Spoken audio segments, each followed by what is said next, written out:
contigo acá, hoy que es la noche de este viernes 25 de octubre 2019. Gracias por estar en sintonía de su programa A la Medida. Sandy, gracias por estar acompañándonos en esta emisión última de esta semana, Así es, definitivamente es un gusto compartir con ustedes cada noche y darles a conocer esos temas relevantes de nuestro país junto a Julio Talamonti. Buenas noches, Julio. Buenas noches. También un placer poder compartir contigo. Vamos a iniciar con el primer tema. Por favor, Sandy. Hay una noticia que ha llamado mucho la atención y que se ha generado también mucha controversia en el tema del transporte. Infórmanos, por favor. Así es, transportistas solicitaron una nueva prórroga para buscar soluciones que permitan el control de velocidad de las unidades de carga y de pasajeros. Recordemos que habían anunciado un paro. Miembros de la Coordinadora Nacional de Transporte indicaron que están de acuerdo con regular la velocidad de sus unidades, pero que no sea a través de un limitador de velocidad. Solicitan la instalación de una mesa de diálogo. Si no sacaríamos unidades porque estamos sujetos a que nos multen con 27,000 quetzales, ¿verdad? O sea, creemos que si en vez de un sistema limitador para afectar el desenvolvimiento de un motor y sus capacidades y sus especificaciones, se provee a la autoridad de un dispositivo de medición de velocidad y que castigue al verdadero infractor. Ese es uno de los temas que vemos que es el fondo del asunto. Los vehículos no tienen voluntad propia, entonces es una persona que los conduce la que debe ser responsable de cumplir con la velocidad establecida. De no existir acuerdos antes del 14 de noviembre, se amenaza con un paro de servicios y un posible aumento al precio del pasaje.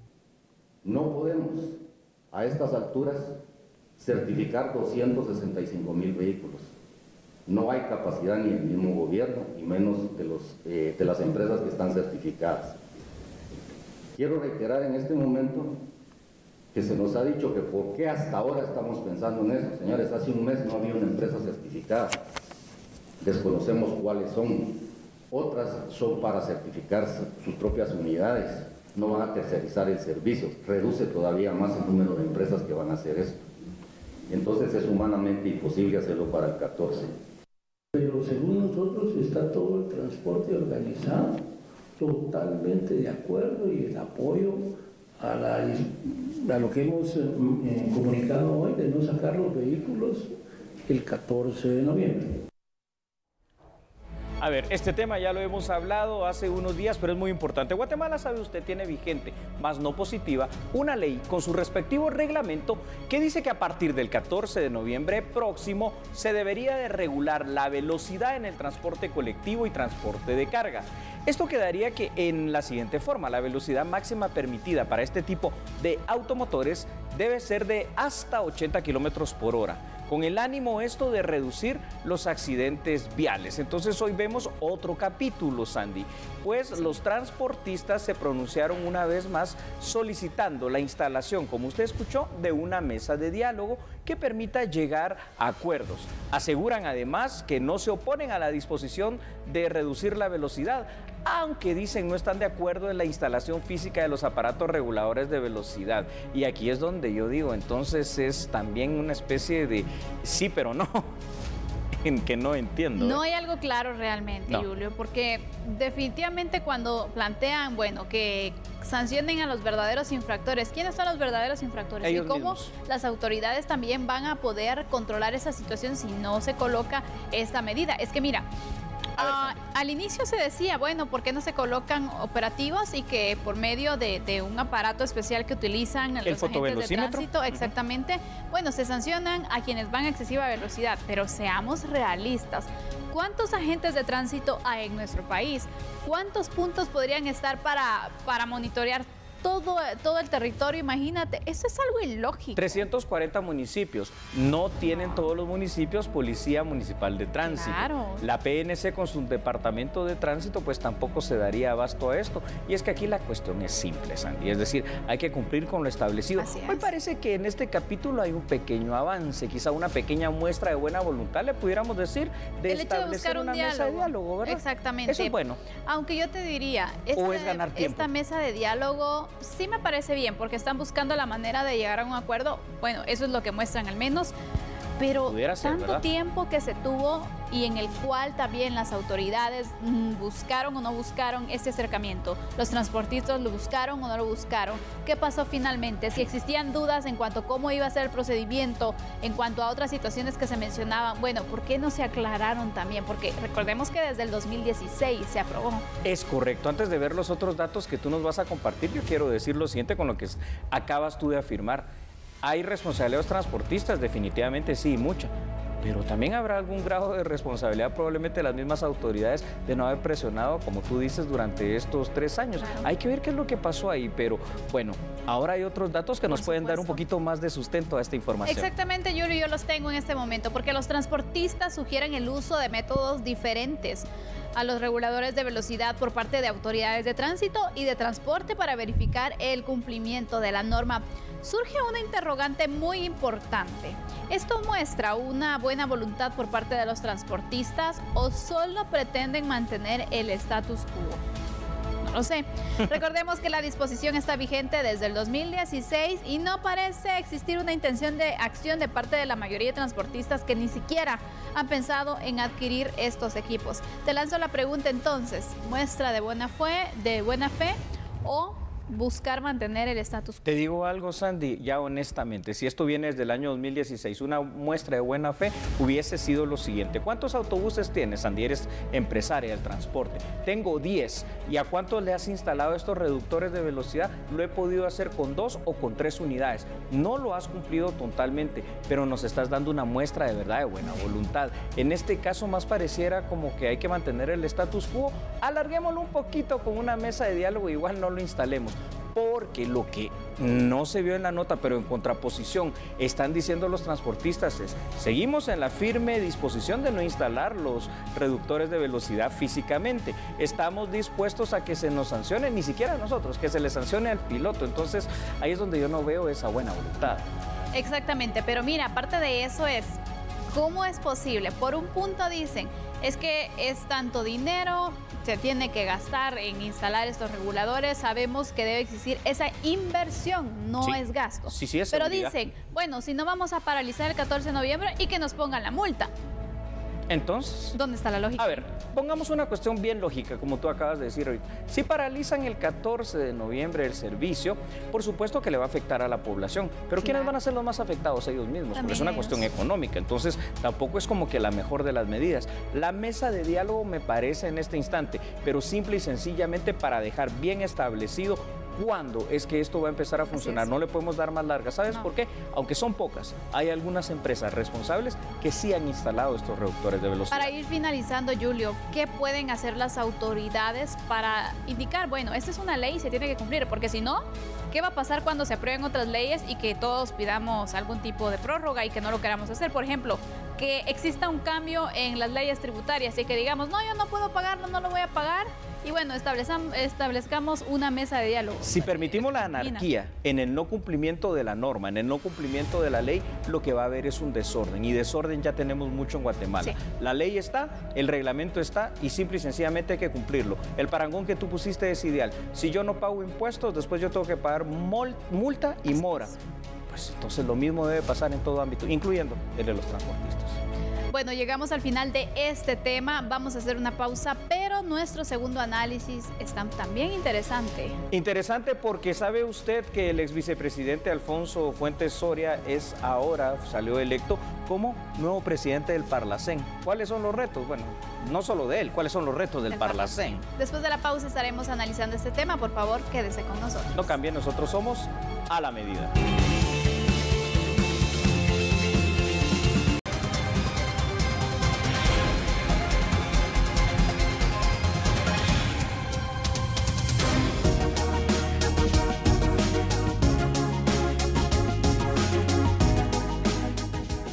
El Parlamento Centroamericano, Parlacén, realizó la elección de su junta directiva para el periodo 2019-2020. Por mayoría absoluta, Alfonso Fuentes Soria fue electo como presidente del Parlacén. Sin embargo, su periodo se limitará del 28 de octubre al 14 de enero del 2020.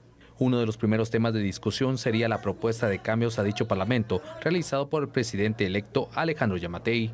De modo que va a ser clave la reunión que hay en el mes de diciembre con todos los presidentes en El Salvador, reunión del SICA, donde se tratará el tema de las facultades vinculatorias o vinculantes y se tratarán puntos de interés general para toda la región. De modo que estamos conscientes que hay que hacer cambios y hace falta, primero vamos a aplicar las que ya están vigentes y luego hacerlas nuevas para avanzar mucho más efectivamente en lo que es la integración aduanera. El fortalecimiento del comercio y avance de acuerdos con la Unión Europea son parte de las propuestas.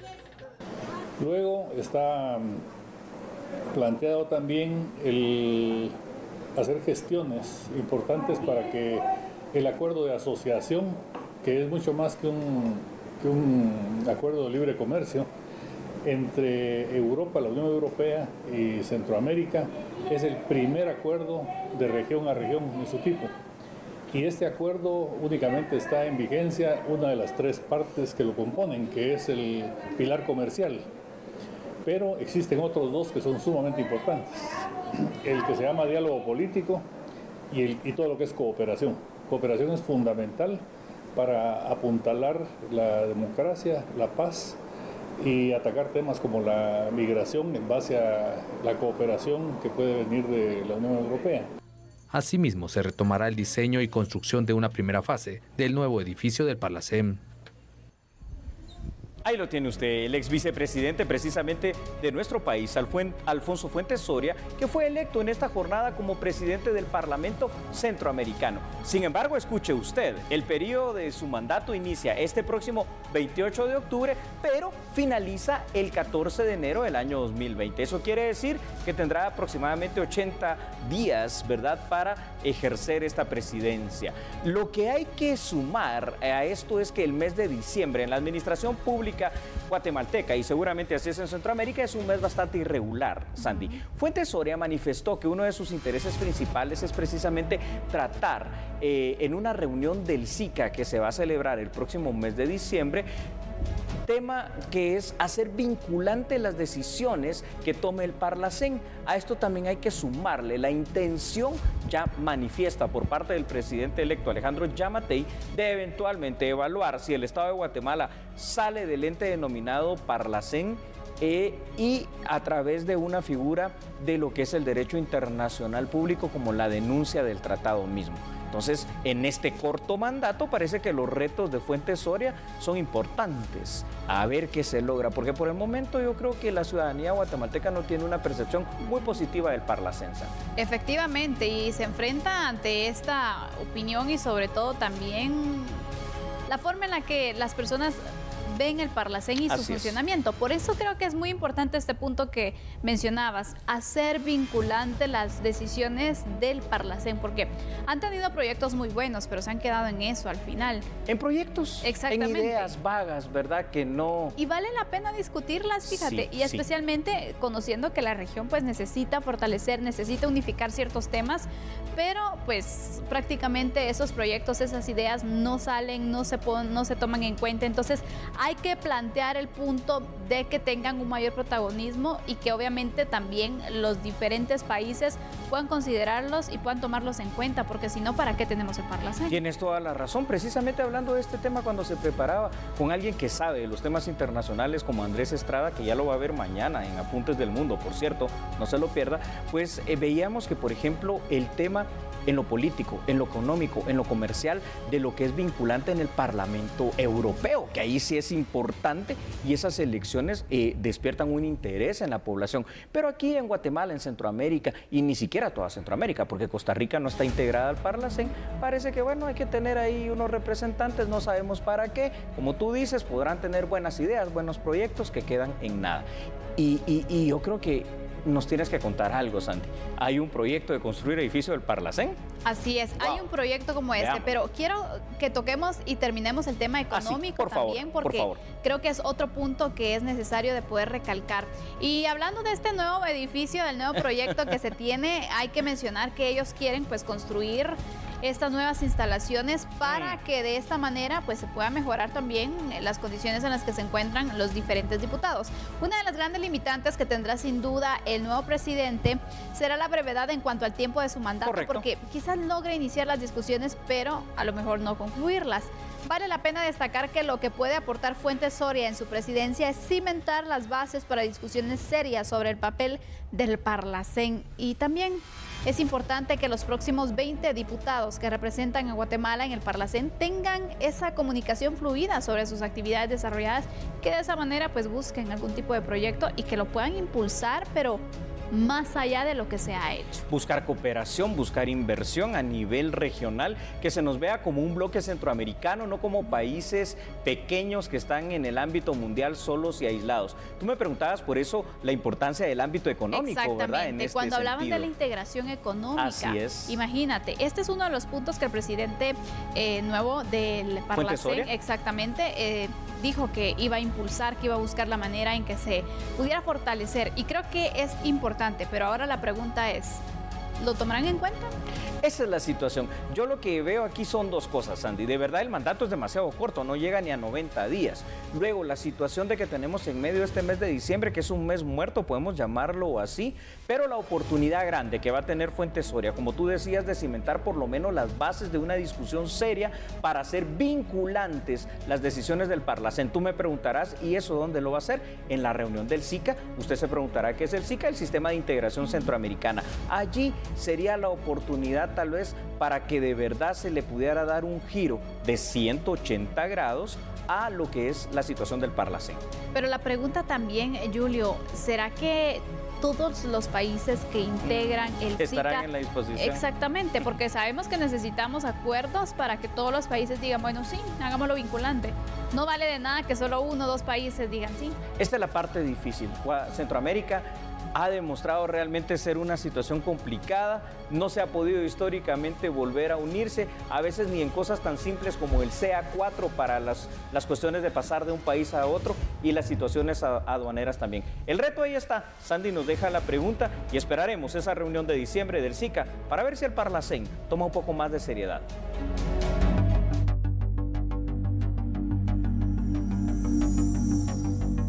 Otro tipo de información, la expresidenciable Sandra Torres fue trasladada a un hospital privado por problemas de salud. Permanecerá en el lugar hasta que mejore su condición.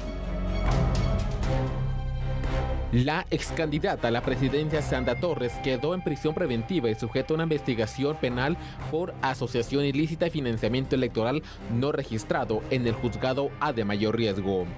Según la Fiscalía Especial, Torres en su campaña electoral del 2015 utilizó cerca de 5 millones de quetzales que no fueron reportados en los libros de contabilidad de partido político Unidad Nacional de la Esperanza y no fueron reportados al Tribunal Supremo Electoral. Esta es la segunda ocasión que la ex primera dama es ingresada a un centro asistencial privado por quebranto de salud. En esta oportunidad, un médico del Instituto Nacional de Ciencias Forenses evaluará a Torres e informará al juzgado contralor de proceso cuál es su cuadro clínico. En diciembre de este año, la Fiscalía Especial debe entregar la investigación final del caso, con la cual se determinará si Sandra Torres debe o no enfrentar un juicio.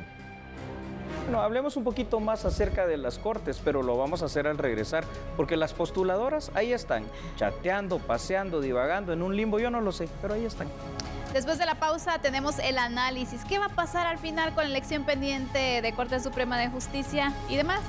Después de la pausa, ya volvemos. Así es, no cambie, por favor, somos a la medida.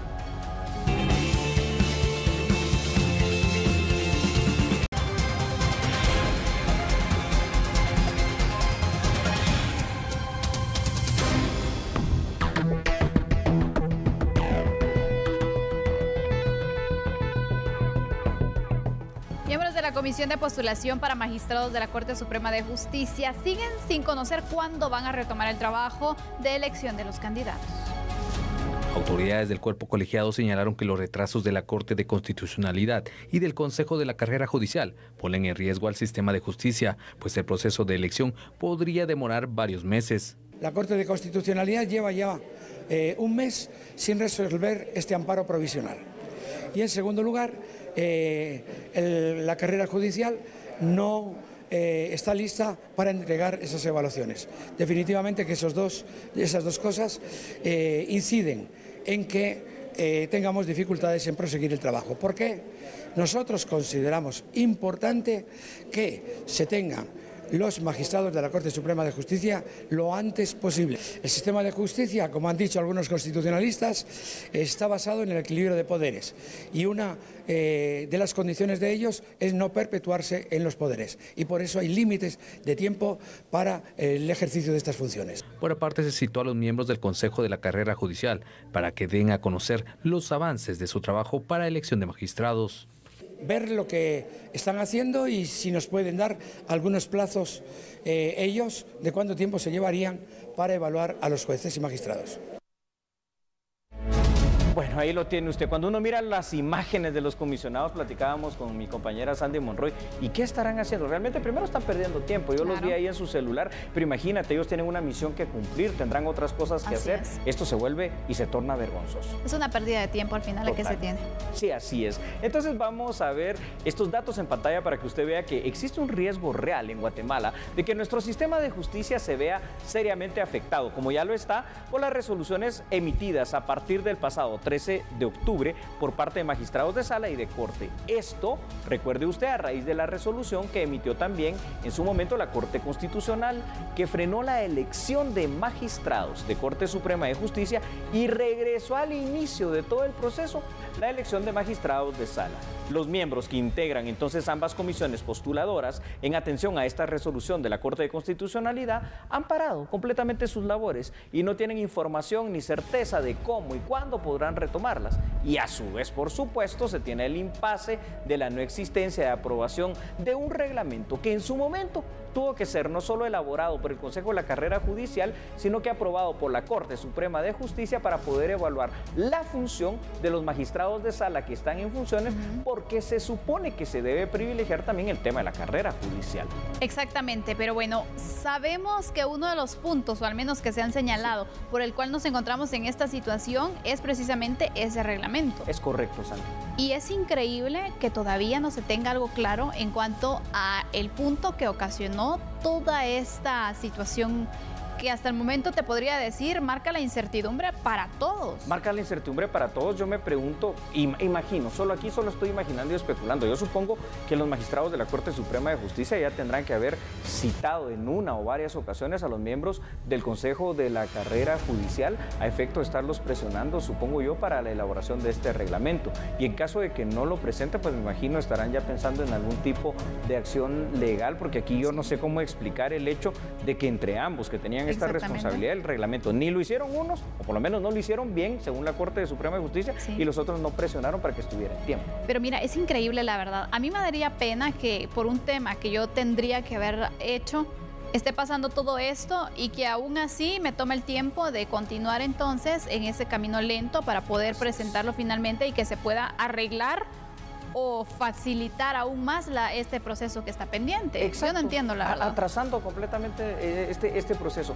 Y una cosa que a mí me preocupa ya en lo jurídico, Sandy, es el hecho de que, bueno, ahorita se están tomando y saber por cuánto tiempo, si serán cuántos meses más. Es que eso es lo preocupante, Julio. Exacto, eso es lo preocupante. Resoluciones que están tomando, estamos solo hablando, fíjate tú, de los magistrados de la Corte Suprema de Justicia en las tres cámaras, amparo, penal y civil, de los magistrados de las salas de las Cortes de Apelaciones que conocen obviamente, por ejemplo, apelaciones especiales, pero también tenemos que ver las resoluciones de los jueces, porque los jueces también tienen un mandato de 5 años y estos son nombrados por los magistrados de Corte Suprema.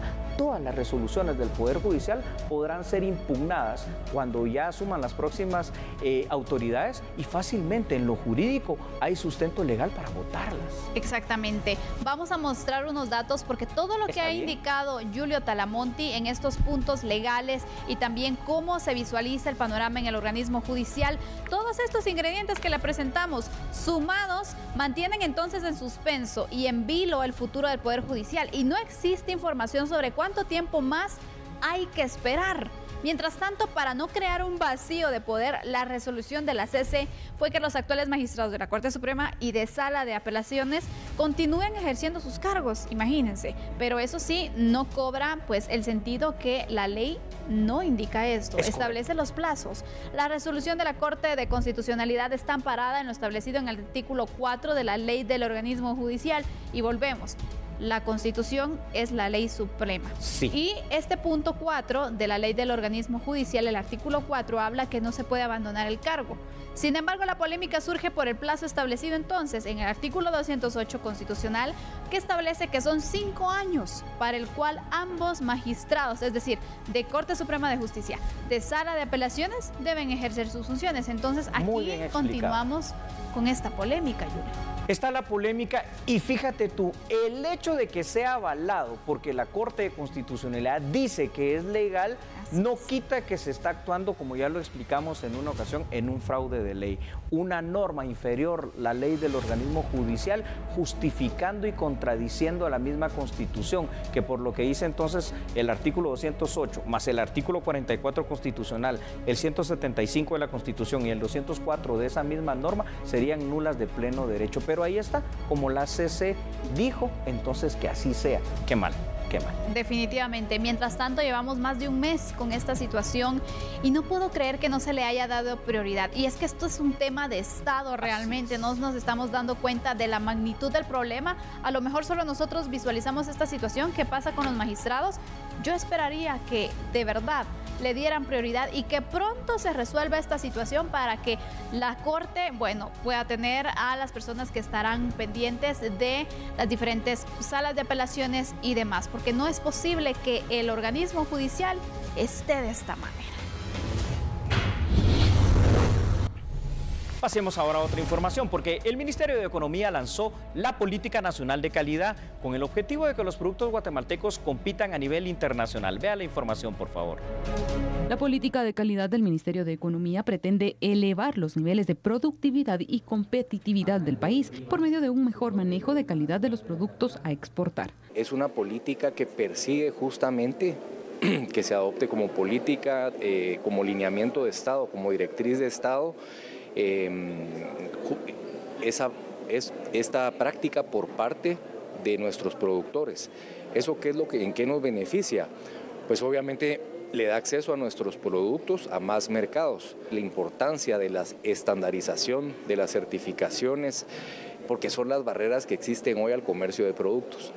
Entonces, con una política nacional de calidad, lo que estamos logrando como política de Estado es priorizar esa estandarización de procesos, es justamente velar para que nuestros productos tengan acceso a más mercados, que superemos las barreras no arancelarias, que tengamos esas discusiones con otras naciones siempre de cumplimiento de ciertos estándares, que tratemos de tener los mismos estándares, que fue la gran discusión en Naciones Unidas para evitar las barreras no arancelarias.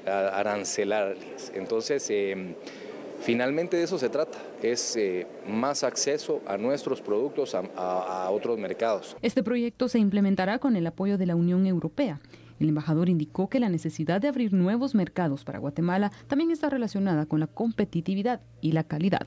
Es de 29.5 millones de euros que multipliquen por 10 para quetzales. Es un programa que se inserta en la cooperación 2014-2020 de la Unión Europea con Guatemala, pero no es solo. Hay un componente que es con Mineco de laboratorios y que el sistema de apoyo al sistema de calidad, que es un apoyo, digamos, horizontal al Mineco.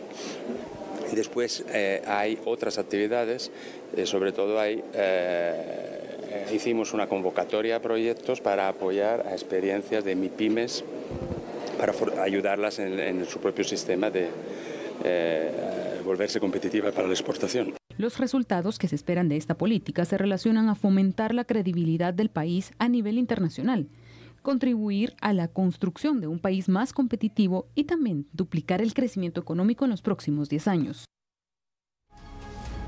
Debemos hacer una pausa, pero ¿sabe qué? Por favor, acompáñenos. Después regresamos con más noticias.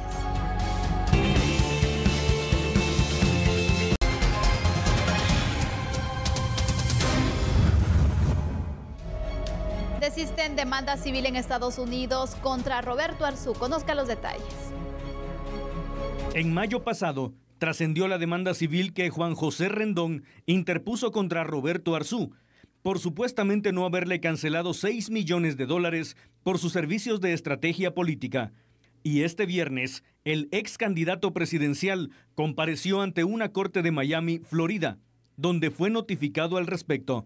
El estratega político Juan José Rendón desistió de la demanda civil interpuesta ante una corte de Miami contra el ex candidato. Mientras tanto, Arzú emitió un comunicado en el cual hace ver que compareció ante la corte, donde fue notificado que la orden de conducción en su contra quedó sin efecto.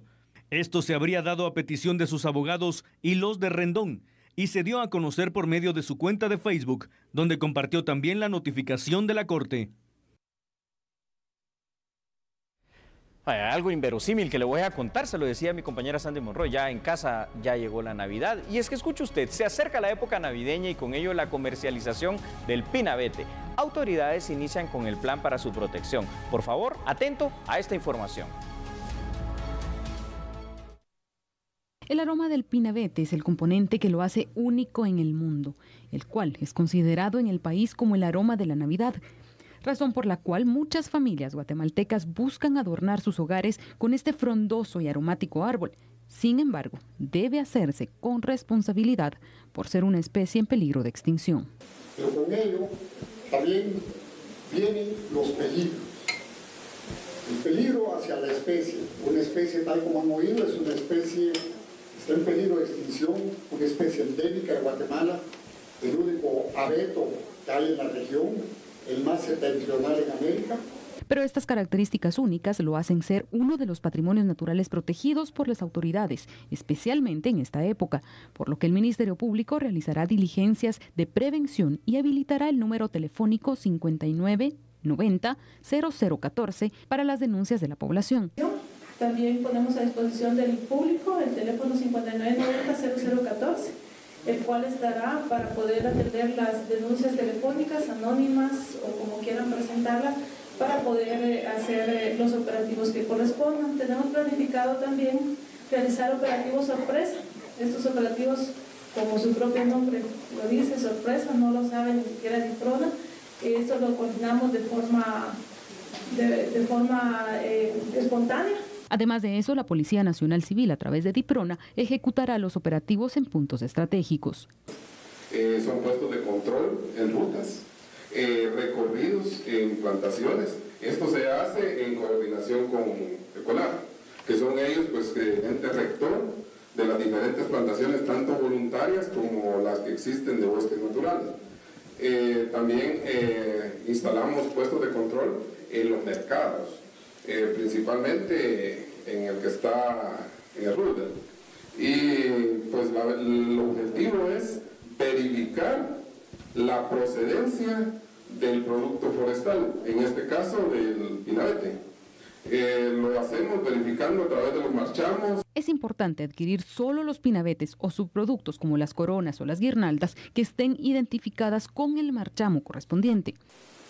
Para la temporada navideña 2019, entre árboles, coronas, guirnaldas, se tiene considerada una producción de 50.000 productos y subproductos de dicha especie, la cual se empezará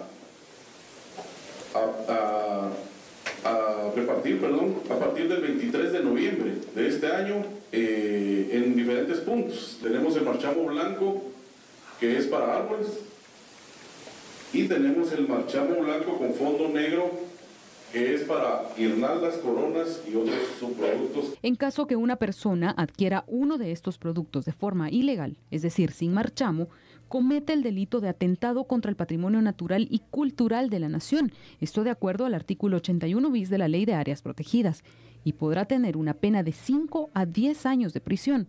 Durante la temporada navideña del año pasado, las autoridades detuvieron a 42 personas por este delito. La Fiscalía contra la Corrupción del Ministerio Público se reunirá la próxima semana con personal de la Contraloría General de Cuentas en el tema de la investigación que se realiza al libramiento de Chimaltenango. Solicitamos que Contraloría General de Cuentas actúe ya bajo la dirección funcional del Ministerio Público dentro del marco de la investigación penal, porque ellos han nombrado comisiones de auditoría como parte del ejercicio de la función fiscalizadora que ellos realizan. Sin embargo, a partir del mes de octubre que se aperturó esta investigación, ya es el Ministerio Público quien debe hacer requerimientos específicos a la Contraloría. Y desde ese punto de vista, precisamente para ello, nosotros queremos que lleguen los auditores gubernamentales para poderles dar lineamientos específicos en cuanto a lo que nosotros necesitamos para poder formarnos un panorama más claro y poder resolver.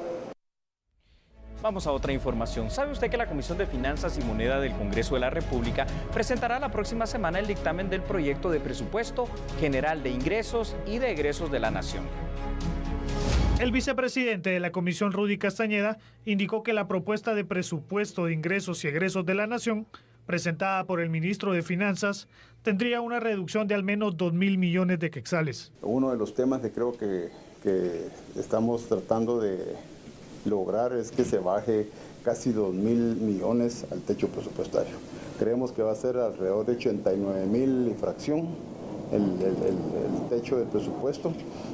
Obviamente eso va a tener una repercusión en los temas de ingresos, y si no es en los ingresos, pues entonces tenemos que reducir el tema del endeudamiento público.